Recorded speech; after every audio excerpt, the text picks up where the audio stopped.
السلام علیکم ورحمۃ اللہ۔ آج انشاءاللہ ہم تیسرے پارے کا خلاصہ بیان کریں گے۔ تیسرے پارے میں دو صورتیں آتی ہیں، سورۃ البقرہ کا آخری حصہ اور سورۃ العمران کا پہلا حصہ۔ اس میں ان صورتوں کی فضیلت کے حوالے سے اللہ کے نبی صلی اللہ علیہ وسلم نے فرمایا کہ یہ صورتیں اپنے پڑھنے والے کے لیے قیامت کے دن سفارشی بن کے کھڑی ہوں گی۔ بعض احادیث میں آتا ہے کہ یہ سایہ بن کے کھڑے ہوں گی اس کے لیے، اس کی سفارش کے لیے۔ پھر اسی طرح سورۃ البقرہ کا جو بقیہ حصہ ہے اس میں آیت الکرسی آتی ہے، جس کے بارے میں اللہ کے نبی صلی اللہ علیہ وسلم نے فرمایا کہ رات کو جو پڑھ لیتا ہے اس کی حفاظت کی جاتی ہے، وہ بندہ اللہ کی حفاظت میں ہوتا ہے۔ جو بندہ ہر نماز کے بعد پڑھتا ہے، اس کو موت کے بعد جنت میں جانے کے لیے اس کی رکاوٹ صرف موت ہوگی، موت کے بعد سیدھا جنت اللہ تعالیٰ اس کو عطا کریں گے۔ اس کی بڑی فضیلت ہے، اس میں 5 اللہ کے نام آتے ہیں اور 26 صفات آتی ہیں۔ اس سورۃ البقرہ کے آخری حصے میں 2 نبیوں کا واقعہ ذکر کیا گیا ہے، ایک حضرت ابراہیم علیہ السلام اور حضرت عزیر علیہ السلام۔ حضرت ابراہیم علیہ السلام کی نمرود کے ساتھ جو بحث ہے اس کو اللہ تعالیٰ نے ذکر کیا ہے۔ نمرود نے جب حضرت ابراہیم علیہ السلام نے کہا کہ میرا اللہ زندہ کرتا ہے اور مارتا ہے، تو نمرود نے کہا کہ میں بھی زندہ کرتا ہوں اور مارتا ہوں۔ اس کی مفسرین نے کچھ تفسیر اس طرح کی ہے کہ اس نے 2 بندوں کو بلایا، اور ایک بندہ وہ تھا جو آزاد پھر رہا تھا، اور دوسرا بندہ وہ تھا جس کو موت کا حکم سنا دیا گیا تھا، یعنی مارنے کا حکم دے دیا گیا تھا۔ اس نے مارنے والے کو جو ہے آزاد کر دیا، اور جو آزاد تھا اس کو مار کے کہا کہ دیکھو میں نے مردہ کو زندہ کر دیا اور زندہ کو موت دے دی۔ حضرت ابراہیم علیہ السلام نے اگلا سوال اٹھایا، فرمایا میرا اللہ مشرق سے سورج کو لاتا ہے، فَأْتِ بِهَا مِنَ الْمَغْرِبِ، تو مغرب سے لے کر آ، فَبُهِتَ الَّذِي كَفَرَ، کافر حقہ بکا رہ گیا۔ تو یہ ایک واقعہ، ایک حضرت ابراہیم علیہ السلام کا مباحثہ جو کہ کافر کا منہ بند کر دینے والا تھا۔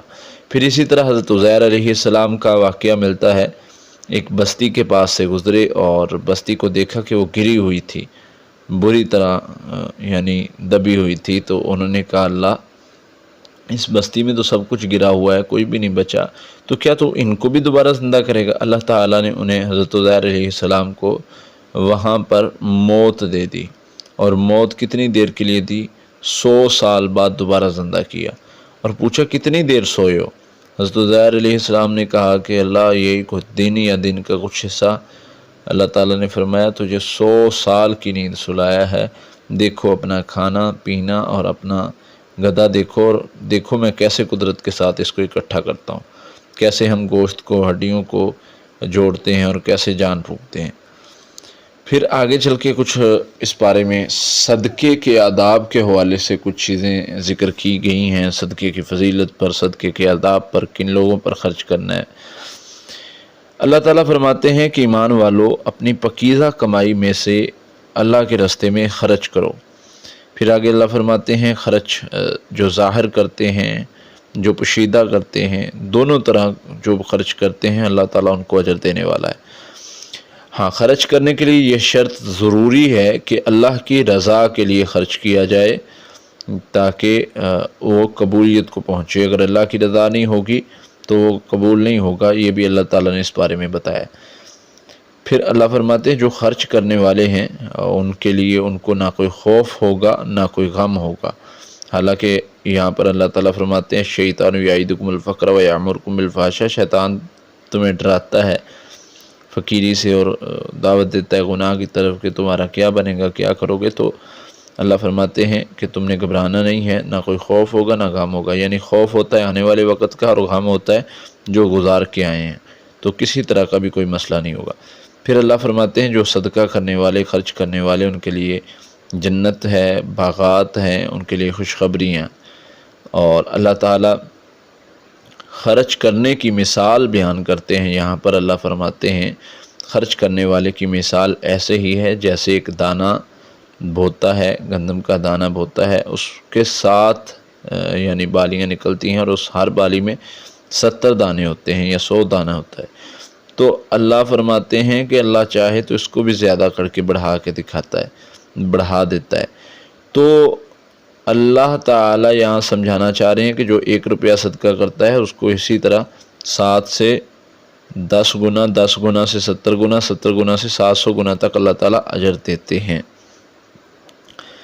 پھر اللہ تعالیٰ اور ایک چیز اللہ تعالیٰ نے یہاں پر ذکر فرمائی ہے کہ جو لوگ جن کو دینا ہے صدقہ، ان کو ایک تو ایسی چیز نہیں دینی جو آپ کو پسند نہ ہو، یعنی کوئی ردی ہوئی بری چیز دے دیں، ایسی چیز دینے سے منع فرمایا۔ فرمایا ان کو دو، زیادہ حقدار وہ ہیں آپ کے اقارب، عزیز و اقارب کے بعد وہ لوگ جو سوال نہیں کرتے، لیکن آپ ان کو چہروں سے پہچان لو گے، لوگ ان کو یعنی سمجھتے ہیں کہ ان کو ضرورت نہیں ہے، تو ایسے لوگوں کو دیں گے تو یہ اللہ تعالیٰ اس کو زیادہ پسند کرتے ہیں۔ پھر آگے سود اور صدقے میں جو ہے ڈفرنس بتایا گیا۔ اللہ فرماتے ہیں کہ سود کو اللہ تعالیٰ مٹاتا ہے، صدقے کو بڑھاتا ہے۔ سود ہمیں بظاہر جو ہے وہ بڑھتا نظر آتا ہے، مگر اصل میں وہ کم ہوتا ہے، اور صدقہ ہمیں بظاہر کم ہوتا نظر آتا ہے مال، لیکن حقیقت میں وہ بڑھ رہا ہوتا ہے۔ سود کھانے والے کے قرآن مجید میں اللہ تعالیٰ فرماتے ہیں سود کھانے والا قیامت کے دن ایسے ہوگا جیسے شیطان نے اس کو چھو کے خبتی بنا دیا یا پاگل بنا دیا۔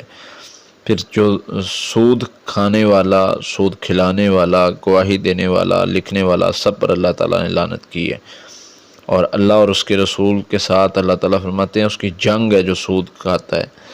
پھر اسی طرح کچھ لین دین کے مسائل ذکر کیے گئے ہیں کہ جو قرض لیتا ہے، دیتا ہے، اس کو چاہیے کہ وہ لازمی لکھ لے، اس پر بڑی تاکید کی گئی ہے۔ گواہ بنا لے، اور جب گواہ کو بلایا جائے گواہی دیں، 2 مرد گواہ ہوں یا 1 مرد 2 عورتیں ہوں، تاکہ اگر عورت بھولے تو اس کو دوسری عورت کی سپورٹ ہو اور وہ گواہی دے سکے یا دوسری عورت گواہی دے سکے۔ پھر سورۃ البقرہ کی آخری 2 آیات ہیں آگے، جن کی بڑی یعنی ان کی بہت زیادہ اللہ تعالیٰ نے بیان فرمائی ہے، شان بیان فرمائی ہے۔ یہ اس کو نور کہا گیا ہے۔ اس میں یہ اللہ کے نبی صلی اللہ علیہ وسلم کو معراج کے موقع پر تحفہ دیا گیا تھا۔ اسی طرح جو بندہ رات کو سونے سے پہلے پڑھتا ہے، اللہ تعالیٰ ساری رات اس کو محفوظ کر لیتے ہیں۔ فرمایا یہ بندہ محفوظ کر لیا گیا۔ پھر اسی طرح سورۃ آل عمران شروع ہوتی ہے، اس میں کچھ چیزیں شروع میں ذکر کی گئی ہیں، اس کے بعد ایک دعا جو بہت اہم یہاں پر بتائی گئی ہے دین پر استقامت کے لیے، ربنا لا تزغ قلوبنا بعد اذ ہدیتنا وہب لنا من لدنک رحمۃ انک انت الوہاب، کہ اللہ ہمیں ہدایت دینے کے بعد ہمارے دلوں کو پھیر نہ دینا۔ اسی طرح نبی صلی اللہ علیہ وسلم صحابہ کو سکھاتے تھے، یا مقلب القلوب ثبت قلبی علی دینک، پڑھا کرو کہ اللہ ہمارے دین کو ثابت قدم، ہمارے دلوں کو دین پر ثابت قدم رکھنا۔ صحابہ نے کہا حضور کہ آپ بھی ہم پر شک ہے یا ہم بدل سکتے ہیں؟ فرمایا میرے صحابہ یہ دل اللہ کی 2 انگلیوں میں ہے، جدھر چاہے وہ جس کو چاہے وہ موڑ دے، تو اس لیے اللہ سے مانگا کرو۔ پھر اسی طرح ادھر ذکر ہے کہ شیطان جو ہے کچھ چیزیں مزین کر کے شیطان نے دکھائی ہیں، ان میں عورت ہے، بیٹے کی محبت ہے، سونا چاندی، گھوڑا، کھیتی، یہ ساری چیزیں جو ہیں یہ شیطان نے انسان کو محبت اس دنیا کی چیزوں میں ڈال دی اور مزین کر کے دکھائی۔ تو اللہ تعالیٰ فرماتے ہیں اللہ کے پاس تمہارے لیے ان سب سے بہترین ٹھکانہ ہے۔ جنتیوں کی آگے صفات بیان کی گئی ہیں، صابرین ہیں، صادقین ہیں، یعنی صبر کرنے والے، سچے، فرما بردار، اللہ کے راستے میں خرچ کرنے والے، رات کو استغفار کرنے والے، یہ ان کے لیے اللہ تعالیٰ فرماتے ہیں ہم نے جنت رکھی ہے۔ پھر آگے اللہ تعالیٰ فرماتے قل ان کنتم تحبون اللہ فاتبعونی، اے نبی آپ فرما دیجئے کہ اگر تم چاہتے ہو کہ اللہ تعالیٰ تم سے محبت کرے تو کیا کرو؟ میری پیروی کرو۔ جو نبی صلی اللہ علیہ وسلم کی پیروی کرے گا اس سے اللہ تعالیٰ محبت بھی کریں گے، اس کے گناہ بھی معاف کر دیں گے۔ پھر آگے حضرت زکریا علیہ السلام کی دعا ذکر ہے، ربی حب لی من الصالحین، تو انہوں نے دعا کی اللہ مجھے اولاد دے، صالح اولاد دے، تو اللہ تعالیٰ نے آگے فرماتے ہیں کہ ہم نے ان کو یحییٰ کی بشارت دی، جو کہ بڑھاپے میں انہوں نے مانگا اور اللہ تعالیٰ نے عطا کیا۔ یہاں پر اللہ کی قدرت کے نظارے 3-4 چیزوں میں ملتے ہیں۔ ایک تو حضرت زکریا علیہ السلام کی دعا، دوسرا حضرت مریم علیہ السلام کو اللہ تعالیٰ کی طرف سے حضرت عیسیٰ کی صورت میں بیٹا جو بغیر باپ کے، پھر اسی طرح بے موسم پھل سیدہ مریم کو ان کے حجرے میں پہنچانا، پھر اسی طرح حضرت عیسیٰ علیہ السلام کو جسم اور روح کے ساتھ اللہ تعالیٰ نے اٹھایا، تو یہ اللہ تعالیٰ کی قدرت کے کرشمے۔ اللہ فرماتے ہیں میں ان اللہ علی کل شیء قدیر، اللہ جو چاہے وہ کر سکتا ہے، اس کے لیے اس کو ضرورت نہیں ہے، اسباب کا محتاج نہیں ہے۔ پھر اسی طرح کفر کرنے والوں کے بارے میں اللہ تعالیٰ فرماتے ہیں جو کفر کرنے والے ہیں یہ قیامت کے دن یہ حسرت کریں گے، اور بعض مقامات پر اللہ فرماتے ہیں وما اصبرهم علی النار، یہ کیسے صبر کر لیں گے آگ پر، یعنی ان کے لیے آگ ہے۔ ان دونوں صورتوں میں اہل کتاب سے زیادہ بحث ہے، جن میں نبی صلی اللہ علیہ وسلم کا مناظرہ بھی ملتا ہے، مباہلہ بھی ملتا ہے، مفاہمہ بھی ملتا ہے۔ جب مناظرہ اور مباہلہ سے بات نہ بنی تو اللہ کے نبی صلی اللہ علیہ وسلم نے کچھ چیزوں میں ان کو مفاہمہ کی دعوت دی، یعنی مناظرہ ہوتا ہے ایک دوسرے سے بحث کرنا دلائل کے ساتھ، مباہلہ ہوتا ہے جو نبی صلی اللہ علیہ وسلم نے فرمایا تھا کہ تم اپنے گھر والے لے آؤ، میں اپنے گھر والے لے آتا ہوں، ہم ایک جگہ پر بیٹھ کر خشوع سے دعا کرتے ہیں، جو جھوٹا ہے اللہ کی اس پر لعنت ہوگی۔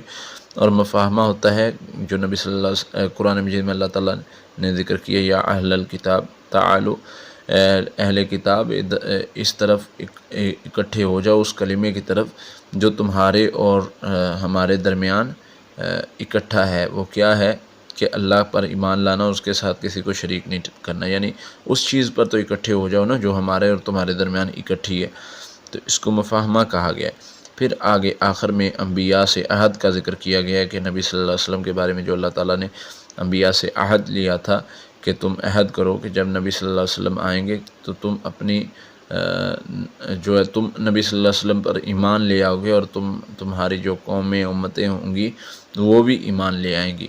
تو کیونکہ نبی صلی اللہ علیہ وسلم کے بعد کوئی نبی نہیں آئے گا، خاتم النبیین ہے، اس لیے سب کو ان پر ایمان لانے کا حکم دیا گیا ہے۔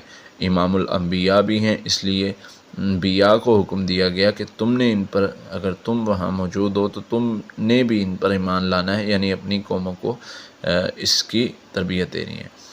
اللہ تعالیٰ سے دعا ہے اللہ تعالیٰ ہمیں جو سنا سنایا عمل کرنے کی توفیق عطا فرمائے۔ السلام علیکم۔